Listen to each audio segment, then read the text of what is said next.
It was the sixth and final season of The Sopranos, the biggest season to date with episodes, and also the biggest season to date with the most deaths. Welcome back, guys, to Fog Entertainment. We've got a lot of deaths to rank through here. A lot of people bit the dust in the final season of The Sopranos, including a lot of major characters. So we're going to go through them from bottom to top, from worst to best. I believe we've got 20 here to go through. 20, aye.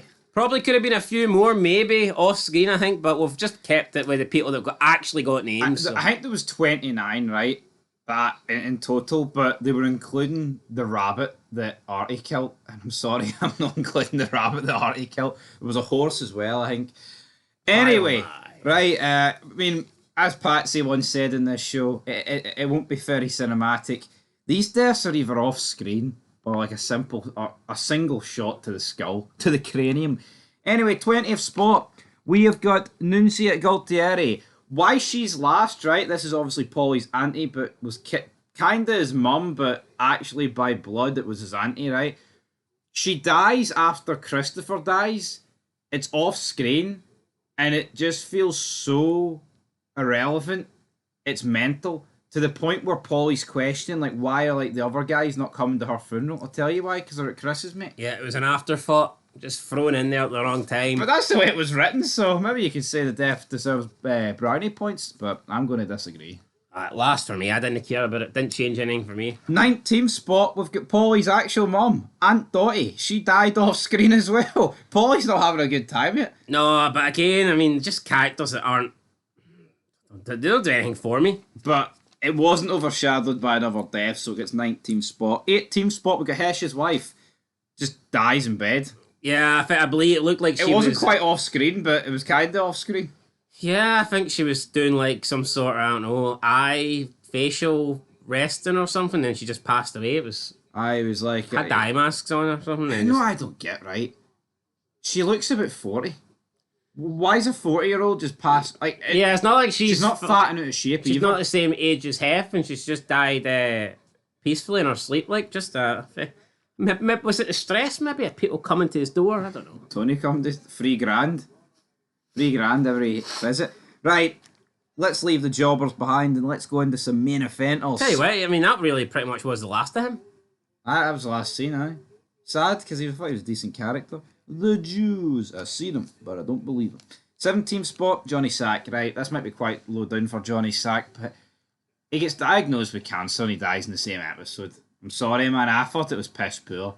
I'm not saying he can't die of cancer, but it's like, why not have him have cancer for a few episodes? It just came out the blue, and he died as quickly as he got it. But that's a Soprano special, isn't it? Aye. It's almost like they do this one and done. All right, this episode's going to focus around this and this struggle and this condition. Then that's it. It's like it's not often they carry something. I mean, Johnny Sack. I think we should have seen the decline of his health over the course of the season. Yeah. It doesn't have to be the whole seson. But more than one episode. What episode did he die? What number are we talking 14. Here? I think it was episode 14. Like, should he not get diagnosed then? Like in the 11 or something? Earlier than that, I think. Yeah, I know, but you know the Sopranos, I'm trying to throw them a bone here. They're never going to do it in episode 1, you know what I mean? No, see, after episode 5 was when he cried at the wedding. What was it? His coach turned into a pumpkin. Why not around that time? Yeah. I mean, like, but the show doesn't know what to do, really, I think, at some point. 16th, look at Phil. So, I mean, that's two big heavy hitters back to front. I'll let you bury Phil's death, and I'll hit my home run. Wasn't expecting this. Literally, he just jumps out the car with his wife there, and he gets taken down from behind. Bang! The car then...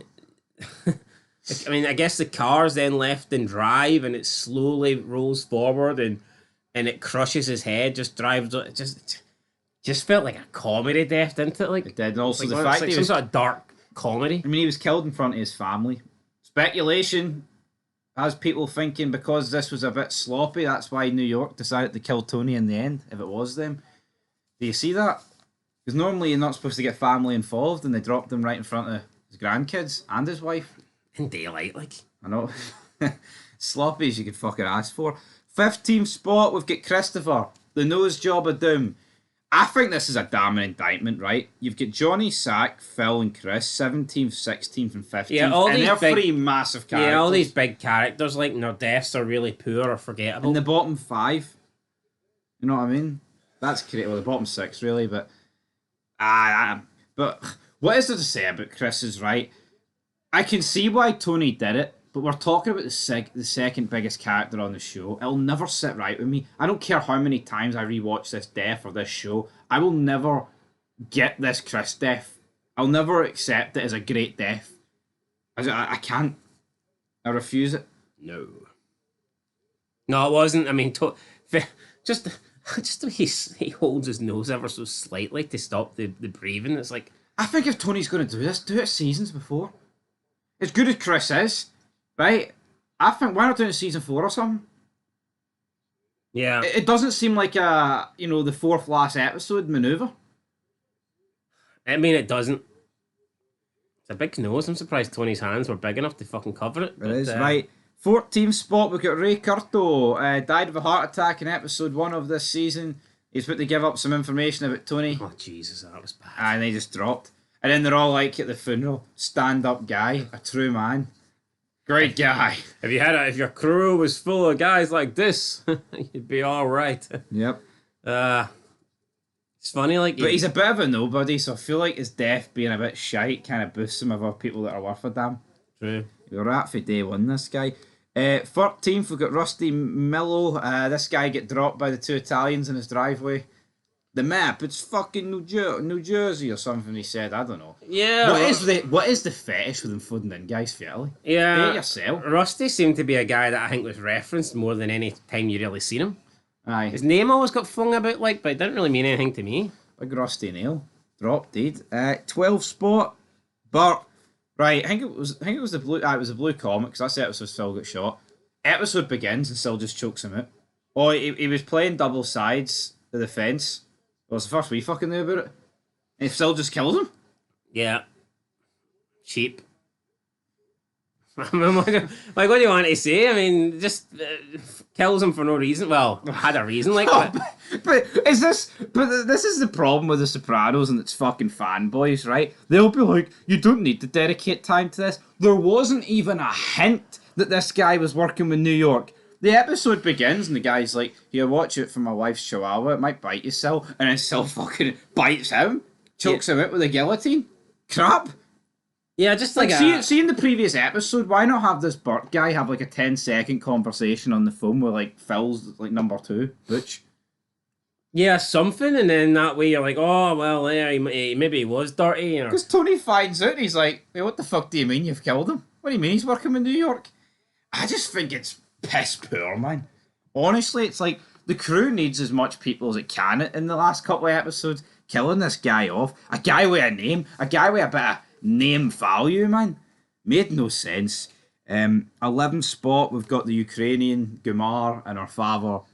Mistaken identity, they get dropped. Guy does look somewhat like Phil Leotard. But again, I did a video the other day talking about this, right? How fucking... See how important this death is. They should get someone who knows who he is.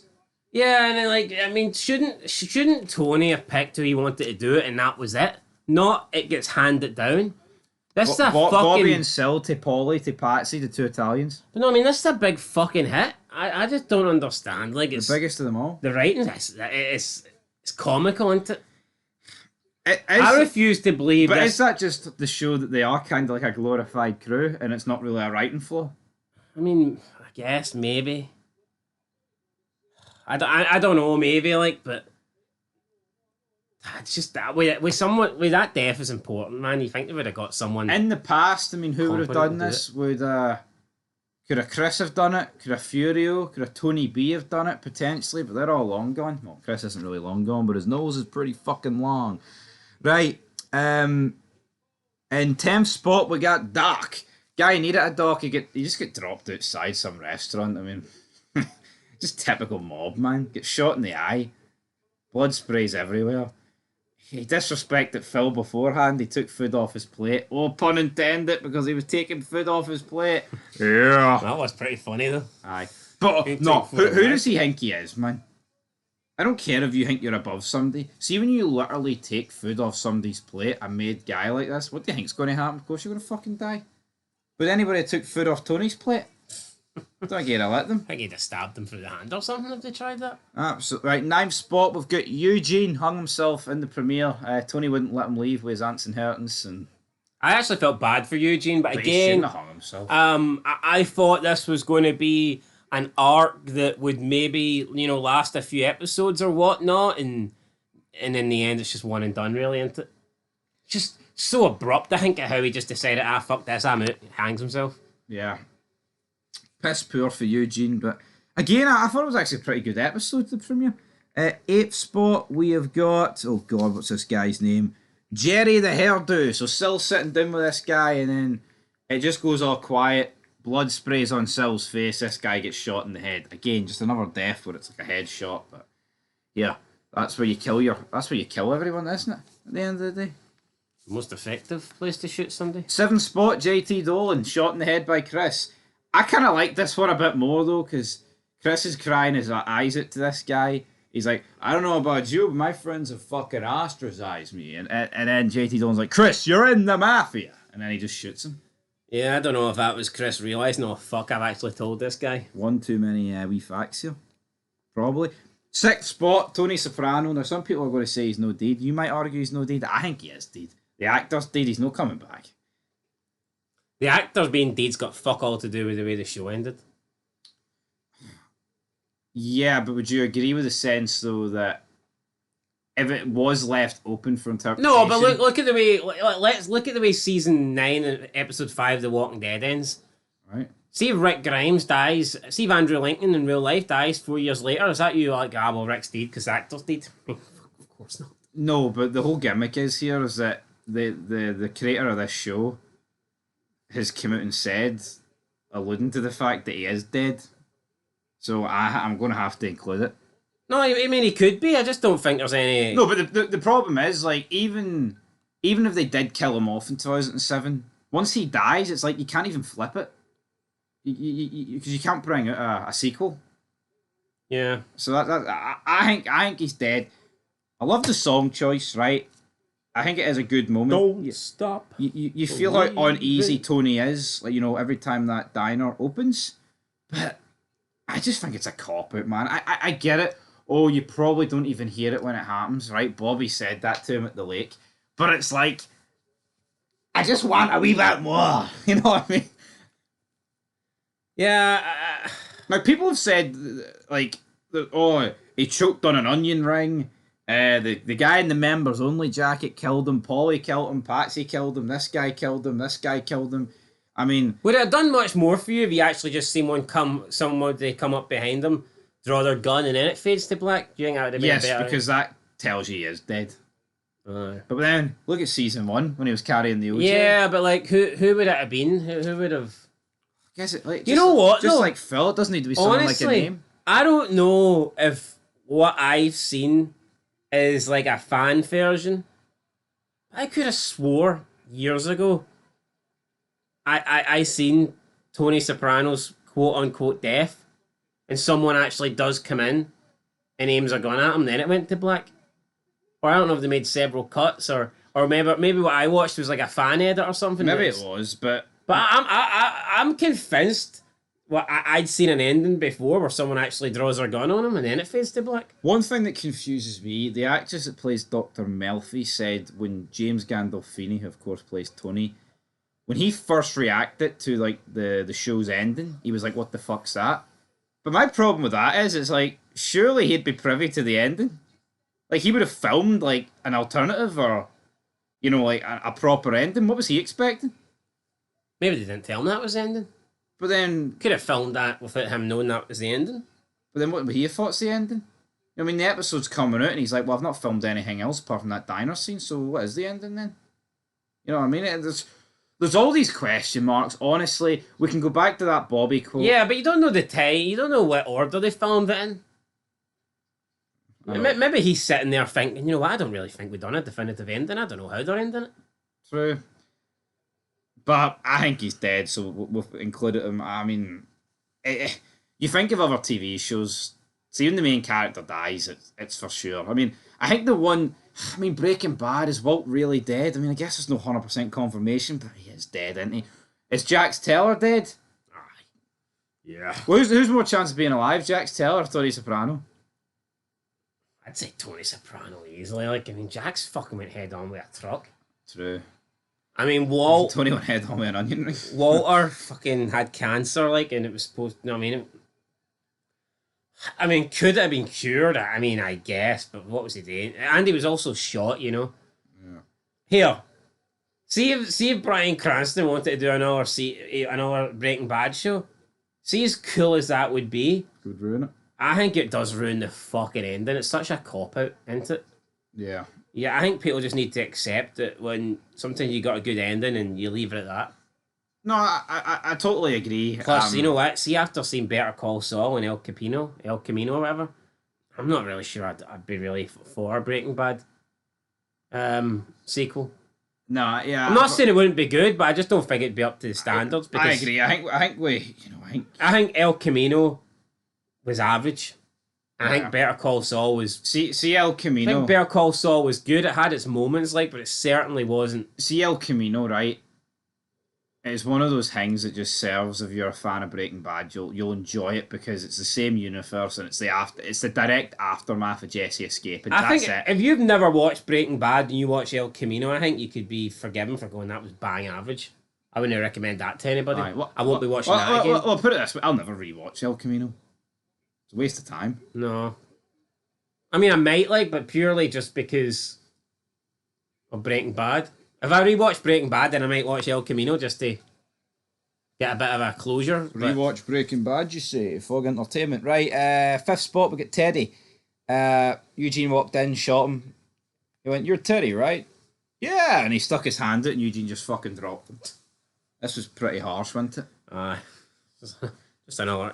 Another execution, but I thought this guy's reaction was quite shad. Right, fourth spot, we got Renee. Bobby killed him, his first kill, shot him. Then he Was ripped it not his like in shirt. a laundry or something? And the blood hit the trainers.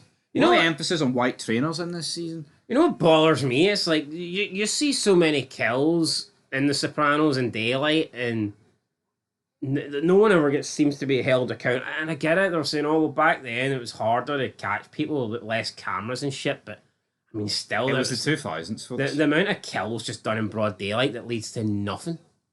Yeah. You know, I don't know. It's mental. No, like, see, you look at like Breaking Bad, and like a lot of it's done in like the desert. Like a lot of the kills are like, Gus does it in like his own buildings where he can like get rid of it. It's like, you're right. Bobby literally. Like, the only type of reason Jax kills August is because he knows he's dead anyway. Like, Yeah, you're right. he's got no need to, fucking hide his identity or. But like with Soprano, you see so many executions in daylight. And in public places. It's like fucking hell. Like, it's not like they even wear balaclavas or anything. It's like. No, I know. But I thought this death was good. Right, into the podium position. So third, we've got Fat Dom. He came over to Jersey, cracked one too many gay jokes, and then Carlo and Sil stabbed the fuck clean out of him. Yeah, it was good. Double team death. Unique. One. But again, it happens like 6 episodes before a war starts. I feel like this could have been incorporated into the war a bit. Yeah, this could have ignited the war, but I mean, it didn't. It was almost like Fat Dom they got a pass for killing him because of what happened to Fito. Aye. And then Tony squished Cocoa Pops. And then that's what... he's not on this list because he's no dead. Neither Sil, guys. But second spot, we got Bobby. All he wanted was his blue Lionel, his train. Yeah, $8,000. Oh, no, the blue Comet, even the blue Lionel. Just him. Was it $8,000? Yep. Him trying to buy a train set, when it was supposed to be like on lockdown, and he leaves his phone as well in his car. It's like almost deserved to get shot and die. He did. For how retarded he was here. Yeah, it's like, I mean, I think we always say that Bobby's definitely the most likable character in the show. He's the most like, the guy that's the biggest sweetheart of the Soprano crew. But it is idiotic here. Buying... I don't know what's more idiotic. Spending $8,000 or going in when you're on lockdown. I'd say probably $8,000. A lot of money. It just shows you, like, model railways. It's my hobby, Janice. Why you gotta belittle it? That's How good. about that? How about that? But I thought it was. He gets shot about 1,000 times. But you know what? New York. And Stood then on I like how I like the the train going off the rails. yeah, when he falls to his death, you just see the train that runs out of track and just derails. That was Like good. he gets killed in front of trains. Sil gets shot in front of his strip club, and Tony dies in front of his fucking onion rings. All fit into the characters, I guess. And then top spot, drum roll, please. Catching, not pitching. It's Fito Spatafort. I tell you what, right? Pool cue rammed up his arse. Phil Leotardo comes out the closet. That for me is that seals the deal.